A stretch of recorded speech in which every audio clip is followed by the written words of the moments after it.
Hello दोस्तों। आज की इस कहानी में आपका स्वागत है। मेरा नाम दिव्या है और मैं पंजाब में रहती हूँ। मैं दिखने में बहुत सुंदर हूँ।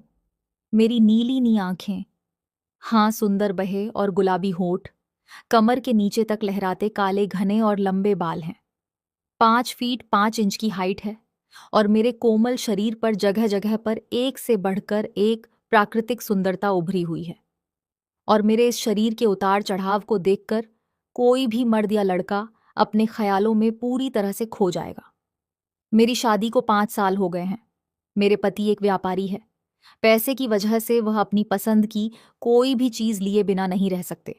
चाहे वह कोई चीज हो या कोई महिला हो या लड़की, जिसे भी वह पसंद करते उसे किसी भी तरह हासिल करके ही रहते हैं और उसके साथ संबंध भी बनाते हैं। मेरे पति घर पर कम और बाहर ज्यादा समय बिताते हैं, इसलिए वे घर में ज्यादा नहीं रहते। इस कारण मैं भी उनसे कम नहीं हूं। मैंने भी अपनी जिंदगी में बहुत मस्ती की है। हमने अपने घर में एक नौकर रखा था। अचानक उस नौकर को घर जाना पड़ा, तो मैंने उससे कहा, तुम घर जा रहे हो तो यहां का काम कौन करेगा? उसने कहा, मालकिन आप चिंता मत कीजिए, मैंने अपने बेटे को बुला लिया है और वह मेरी जगह काम करेगा। मैंने पूछा, उसे काम करना आता है? वह बोला, मालकिन मेरा बेटा बहुत अच्छा काम करता है। गर्मी की छुट्टियों में उसका बेटा गांव से हमारे घर आ गया। अब वही लड़का घर की साफ सफाई, झाड़ू लगाना, हट बर्तन धोना या कोई भी दूसरा काम करता। हमारे घर में खाने पीने का अच्छा इंतजाम था। किसी पर कोई रोक टोक नहीं थी। खाली समय में वह अक्सर हॉल में बैठकर टीवी देखता। एक दिन मुझे एक पार्टी में जाना था। रात में मैं पार्टी से बहुत देर से वापस आई और उस रात मैंने बहुत शराब पी ली थी, इसलिए सुबह देर तक सोती रही। मैं करीब 12 बजे उठी। उस समय कमरे के पर्दे अभी भी बंद थे, जिससे मुझे अभी भी रात जैसा अंधेरा लग रहा था। मैं थोड़ी देर और सोई, फिर उठकर बैठ गई। मैंने नौकर को आवाज लगाई और उसे बुलाकर चाय लाने के लिए कहा। फिर मैंने रिमोट उठाया और टीवी चालू किया। रात को सोते समय मैं अक्सर शर्ट और पजामा पहनती हूँ, कभी कभी लोअर भी पहन लेती हूँ। मैं बाथरूम में जाकर हाथ और मुंह धोकर वापस आई और बिस्तर पर लेट गई। तभी वह नौकर चाय की ट्रे लेकर मेरे कमरे में आया और ट्रे लेकर मेरे पास खड़ा हो गया। वह मेरी तरफ एकटक देख रहा था। मुझे लगा कि अब लड़का बड़ा हो गया है, इसलिए उसे किसी औरत की तरफ देखने का मन करता होगा। लेकिन मैंने उसकी तरफ ध्यान नहीं दिया। वह देख रहा है तो देखने दो, मेरा क्या कर लेगा। फिर मैं चाय पीने लगी, लेकिन वह मेरे पास खड़ा ही रहा। मैंने उससे पूछा, क्या हुआ, तुम्हें कुछ कहना है? उसने कहा, नहीं। मैंने कहा, तो फिर यहां क्या कर रहे हो? तो फिर वह तुरंत चला गया। कुछ देर बाद मुझे लगा कि मुझे उसके साथ ऐसा बर्ताव नहीं करना चाहिए था। मैं उसके बारे में सोचने लगी, उसे बुरा तो नहीं लगा होगा। मैं चाय लेकर बिस्तर पर लेट गई और रात की पार्टी याद करने लगी। पहले मैं सीधी लेटी, फिर उल्टी होकर लेट गई। मैं अपने ही ख्यालों में खोई हुई थी। तभी उसने फिर से दरवाजा खोला और अंदर आ गया। चाय का कप उठाकर उसने मेरी ओर देखा। वह बस मेरी तरफ ही देख रहा था। उसके मन में क्या चल रहा था यह मुझे मालूम था। मैं भी उसकी ओर देखी और इस बार उसकी हालत मुझे पहले से भी ज्यादा अजीब लगी। उसे थोड़ी शर्म आ रही थी, लेकिन फिर भी वह चोरी चुपके मुझे देख रहा था। मैं ऐसे लेती थी कि मेरा शरीर दिख रहा था। मैं भी जानबूझकर उसे अपना शरीर दिखा रही थी, क्योंकि मैं अपने पति से बहुत जलती थी। मेरा पति हमेशा किसी न किसी लड़की के साथ होता था, इसलिए मैंने सोचा कि इस नौकर को अपने जाल में फंसा लूं। फिर मैंने उसे जानबूझकर अपने कमरे की सफाई से करने को कहा। उसने कहा, मालकिन मैंने पहले ही सफाई कर दी है। मैंने उसे चिढ़ाते हुए कहा, क्या तुम सच में सफाई कर दिए हो? मैंने मजे लेते हुए कहा, तुमने सफाई कहाँ की है? यहां इतनी धूल दिख रही है। वापस जाओ और फिर से सफाई करो। फिर वह चला गया और कुछ देर बाद सफाई का सामान लेकर वापस आया और कमरे का फर्नीचर साफ करने लगा। मैं टीवी देख रही थी, लेकिन मेरा पूरा ध्यान उसी की तरफ था। मैं ये जानना चाहती थी कि उसके मन में क्या चल रहा है, वो मेरी तरफ क्यों देख रहा है। मैंने उससे पूछा, तुम गांव में क्या करते हो? उसने कहा, मैं गांव में बच्चों को पढ़ाता हूं। फिर मैंने पूछा, क्या तुम सिर्फ पढ़ाई कराते हो या कुछ और भी कराते हो? उसने जवाब दिया, मैं शाम को अखाड़े जाता हूं। मैं हंसी और उससे बोली, तो तुम पहलवान हो? फिर मैं मजाक में बोली, तुम्हारे शरीर को देखकर तो नहीं लगता कि तुम पहलवान हो। उसने कहा, कुश्ती में शरीर नहीं बनता, ताकत आती है। मैंने अभी अभी शुरू किया है।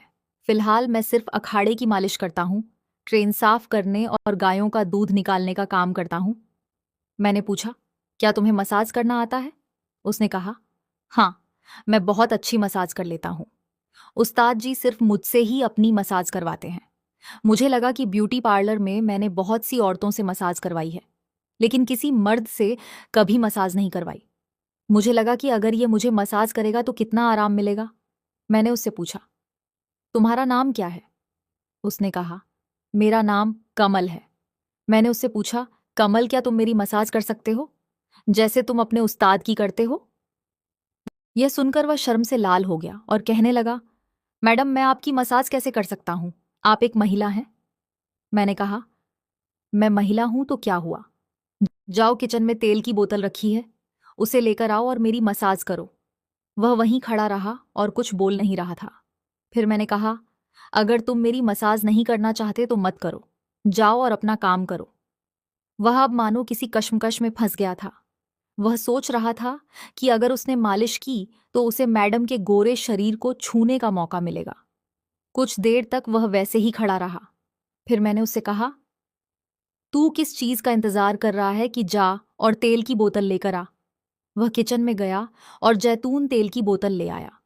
मुझे भी कई दिनों से मसाज नहीं मिला था और मेरा शरीर अकड़ गया था। मैं सीधा लेट गई और वह मेरे पैरों के पास आकर बैठ गया। वह मेरी ओर देख रहा था और मैं उसकी ओर देख रही थी। दोनों के मन में एक अजीब सी हलचल थी। मैं सोच रही थी कि मेरे शरीर की मालिश करते करते वह अपने पर काबू नहीं रख पाएगा और मेरा काम हो जाएगा। इतने जवान लड़के के साथ मैंने पहले कभी मसाज नहीं करवाई थी। मुझे भी थोड़ा अजीब लग रहा था कि क्या वह यह सब कर पाएगा। वह तो जवान है, लेकिन क्या वह पूरी तरह से एक आदमी बन गया होगा या नहीं? वह भी शायद इसी तरह कुछ सोच रहा होगा। वह सोच रहा था कि वह मैडम के गोरे शरीर को कैसे छुए। अगर उसका हाथ मैडम के गलत हिस्से पर लग गया तो क्या होगा?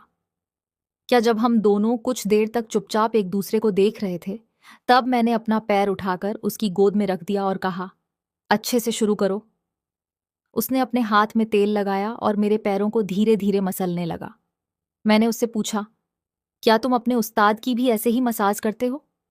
उसने कहा, नहीं, उनका शरीर लोहे की तरह सख्त है। मैं उनके शरीर को बहुत जोर से मसलता हूं। मैंने कहा, तो फिर तुम मेरे पैरों को इतनी हल्के से क्यों मसल रहे हो? उसने कहा, आप एक औरत है और आपका शरीर पहले से ही बहुत नरम है, इसलिए मैं धीरे धीरे मालिश कर रहा हूं। फिर मैं हंसी और बोली, मुझे भी जोर से मसाज करो। उसने पहले मेरी ओर हैरानी से देखा, फिर धीरे से मुस्कुराया। उसकी हंसी में थोड़ी सी शर्म और कुछ बड़ी उम्मीद थी। मैंने कहा, सिर्फ हाथ पैर नहीं, ऊपर तक मसाज करो। उसने अपने हाथों पर तेल लगाया और मेरे घुटनों की मसाज करने लगा। ऐसा लगा मानो उसके हाथों में जादू हो। मेरे पैरों में बिजली सी दौड़ गई। उसे भी शायद यह महसूस हुआ होगा। फिर मैंने अपना दूसरा पैर उसके सामने रख दिया। उसने वहां भी घुटनों तक तेल लगाया। फिर मैंने उससे कहा, क्या तुम बस घुटनों तक ही तेल लगाओगे, आगे नहीं जाओगे? फिर उसने अपने हाथों पर तेल लगाया और मेरी जांघों की मालिश करने लगा। जैसे ही वह मेरी जांघ की मालिश करता है, उसके हाथ मेरे संवेदनशील हिस्सों को भी छू रहे थे।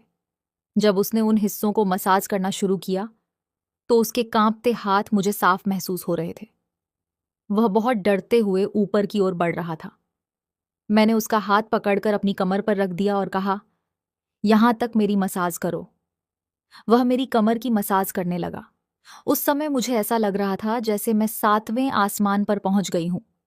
अब मसाज करते हुए 1 घंटे से ज्यादा समय बीत चुका था। फिर उसने मुझसे कहा, क्या मैं आपको एक बात कहूं, अगर आपको बुरा ना लगे तो? मैंने कहा, बोलो। तो उसने कहा, मैडम, आप बहुत सुंदर लगती हैं। मुझे लगता है कि आपको मेरे साथ डांडिया खेलना चाहिए। मैंने कहा, देर किस बात की है, चलो शुरू करते हैं। उसने भी देर ना करते हुए शुरुआत कर दी। तो दोस्तों, उस दिन कमल ने मुझे बहुत अच्छी मसाज दी और मुझे बहुत मजा आया।